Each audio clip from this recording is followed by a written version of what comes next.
నమస్తే welcome to my channel kitchen queen by Juhi. Hello friends, మీరందరూ ఎలా ఉన్నారు? నేనైతే బాగున్నాను. ఐ హోప్ మీరందరూ కూడా చాలా బాగానే ఉంటారు. ఇది వచ్చేసి సండే వ్లాగ్ అనమాట. అయితే ఆ రోజు అర్ధరాత్రి నుంచి అయితే వర్షం చాలా జోరుగా పడుతూనే ఉన్నాం.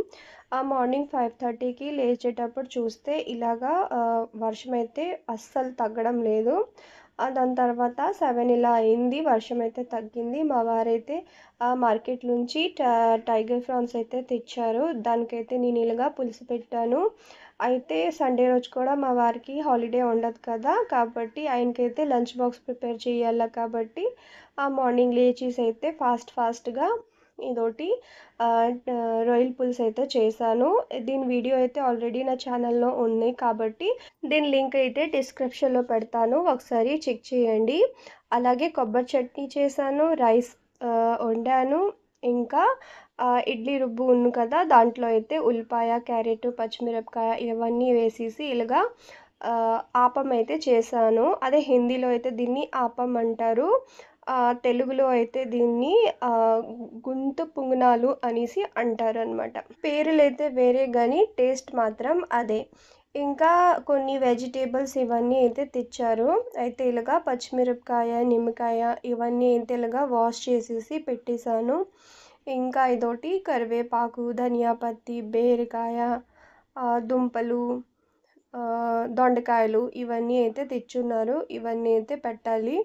ఇదోటి కరివేపాకుని అయితే ఇలాగా కాడలతోటి ఇలాగా కడిగేసి చిన్న బొట్లో అయితే పెట్టేస్తున్నాను, వాటర్ మొత్తం పడిపోతుంది అప్పుడు. దాని తర్వాత వచ్చేసి ఇవన్నీ ఇప్పుడైతే సర్దాలి. ప్రెజెంట్ అయితే మా వారు వెళ్ళిన తర్వాత నా కిచెన్ అయితే ఇలాగా ఉన్నదన్నమాట. అయితే ఇలాగా ధనియా పత్తిని అయితే ఇలాగా నేను పొడుగ్గా ఒక బాక్స్ తీసుకొని దాంట్లో ఈ విధంగా నేనైతే ధనియా పత్తిది రూట్స్ ఉంటావు కదా, దాన్ని అయితే ఇలా తీసేసి దాంట్లోనే ఏదైనా పాడైపోయిన ఆకులు ఇవన్నీ ఉంటావు కదా, దాన్ని అయితే ఇలాగా తీసేసి బాక్స్లో అయితే ఒక రుమాల్తో ర్యాప్ చేసేసి పెట్టేసుకుంటే ఒక 4-5 డేస్ వరకు అయితే మనము ఇలాగా యూస్ చేసుకోవచ్చు. కరివేపాకుని కూడా సేమ్ నేను ఇలాగే చేస్తాను. అయితే కరివేపాకుని అయితే కడిగేసి పెట్టుకుంటాను, కానీ ధనియా పత్తిని అయితే కడక్కంట ఇలా పెడతాను.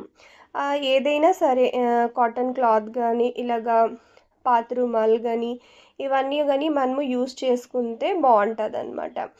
దాని తర్వాత ఇది వచ్చేసి చిన్న బుల్లిగా బ్యాంబూ బాస్కెట్, దాంట్లో అయితే ఇలాగా తెల్లుల్లిపాయలని వేసుకుంటున్నాను.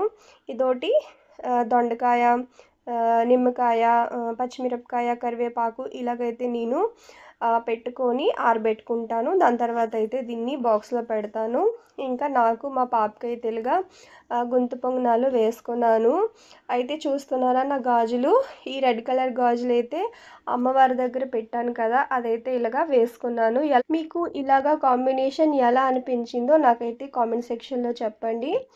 దాని తర్వాత అన్ని వెజిటేబుల్ ఎక్కడిదక్కడ సర్దుకొని నీట్గా స్నానం అయితే చేసుకొని ఇలాగా ప్రశాంతంగా పూజ అయితే చేసుకున్నాను. నేను ఎప్పుడు కూడా బాక్స్ అన్నీ ప్రిపేర్ చేసిన తర్వాతే పూజ అయితే చేసుకుంటుంటాను. అప్పుడే మనము గావరగా లేకుండా ప్రశాంతంగా పూజ చేసుకొని ఒక 2 మినిట్స్ మెడిటేషన్ చేసుకున్నా సరిపోతుందన్నమాట. దాని తర్వాత వరలక్ష్మి వ్రతం అయింది, కృష్ణాష్టమి అయింది. ఇవన్నీ టైంలోనైతే నా ఈ పూజా షెల్ఫ్ ఉంటుంది కదా, ఇవన్నీ అయితే చిందరబిందరగా అయిపోయింది. అవన్నిటిని కూడా నేను పూజ అయిపోయిన తర్వాత నీట్గా అయితే సర్దుకున్నాను. కొన్ని డబ్బాలు ఖాళీ అయిపోయాను, దాన్ని కూడా ఫిల్ చేసుకొని ఈ విధంగా అయితే నేను ఆర్గనైజ్ చేసుకున్నాను. దాని తర్వాత వచ్చేసి ఈవినింగ్ టైం అనమాట. మరి మధ్యాహ్నం అంతా నేనేమీ షూట్ చేయలేదు. దాని తర్వాత ఈవినింగ్ వచ్చేసి పిల్లలకి స్నాక్ చేద్దామా అనేసి ఇలాగా ఒక కళాయిలో అయితే ఆయిల్ వేసుకొని పల్లీలు ఒక 1/2 కప్, జీడిపప్పు ఒక 1/2 కప్ ఇవన్నీ ఇలాగా ఫ్రై చేసుకొని ఓ సైడ్ పెట్టుకుంటున్నాను. దాని తర్వాత మరి కొంచెం అయితే ఆయిల్ వేసుకొని ఒక కప్ లాగా అయితే ఇది కార్న్ చిప్స్, దీన్ని కూడా నేను ఇలాగా 2 బ్యాచెస్లోనైతే వేసుకొని బాగా ఫ్రై చేసుకొని ఇలా తీసుకున్నాను సైడ్న. దాని తర్వాత కొంచెం ఆయిల్ మిగిలింది కదా, దాంట్లో అయితే ఒక 2-3 పించ్‌లాగా అయితే ఇలాగా పసుపు వేసుకొని, ఇదొచ్చేసి అటుకులు. ఇది పల్చగా అటుకులు ఉంటావు కదా మనకి, అదైతే ఇక్కడ నేను యూజ్ చేస్తున్నాను. ఇది కూడా ఒక 2 కప్ అయితే నేను తీసుకున్నాను. అంటే మనకి పప్పు వేసుకున్న గిన్నె ఉంటావు కదా, ఆ గిన్నెతోటే నా కొలనమాట. ఆ గిన్నెతోటైతే ఒక 2 గిన్నెల్లాగా అయితే నేను ఈ పల్చని అటుకులనైతే వేసుకున్నాను. ఇది కూడా బాగా ఫ్రై అయితే చేసుకున్నాను. ఇది ఎక్కువ టైం తీసుకోదనమాట. ఇంకా దీన్ని ఎక్కువ కలపకూడదు కూడా, లేకపోతే ఇది చాలా స్మూత్‌గా ఉంటది కదా, విరిగిపోతదనమాట. దీని బదులు మీరు నార్మల్ అటుకులు ఉంటావు కదా, అది కూడా యూజ్ చేసుకోవచ్చు. ఇప్పుడు అదే కళాయిలోన మరి కొంచెం అయితే నేను ఆయిల్ వేసుకున్నాను, ఒక స్పూన్ లాగా. వేసుకొని దీంట్లో కూడా ఒక కప్ లాగా అయితే ఇలాగా మూడీలైతే వేసుకున్నాను. మేమైతే ఇటు సైడు శ్రీకాకుళం జిల్లా వైపు అయితే దీన్ని మూడి అంటాము. మరి మీరేమంటారు నాకైతే కామెంట్ సెక్షన్‌లో చెప్పండి. అయితే ఆయిల్ వేసేటప్పుడే ఒక పించ్ గాని మనము పసుపు వేసుకుంటే ఈ మూడీలు కూడా యెల్లోలాగా అయిపోతుంది. దీన్ని కూడా ఒక 2 మినిట్స్ అయితే రోస్ట్ చేసుకున్నాను. రోస్ట్ చేసుకున్న తర్వాత ఇలాగా అన్నిటినైతే ఒక పెద్ద ప్లేట్లో ఎలా తీసుకుందామా, అప్పుడు మనకి మిక్సింగ్ చేయడానికి బాగుంటుంది. దీంట్లో అయితే ఇప్పుడు టేస్ట్‌కి సరిపడా సాల్ట్ అయితే వేసుకుంటాను. దాని తర్వాత ఒక స్పూన్ వరకు అయితే రెడ్ చిల్లీ పౌడర్ వేసుకుంటాను. దాని తర్వాత కొంచెం బ్లాక్ సాల్ట్ కూడా వేసుకుంటాను. ఇవన్నీ వేసుకున్న తర్వాత బాగా కలిపేసుకుందాం. అయితే కొంచెం ఇది వేడిగా ఉంటుంది కదా, అలాంటప్పుడే కానీ మనము సాల్టు, కారము ఇవన్నీ వేసుకుంటే బాగుంటుంది. అయితే ఇక్కడ మీరు చాట్ మసాలా ఇవన్నీ కూడా యూస్ చేసుకోవచ్చు.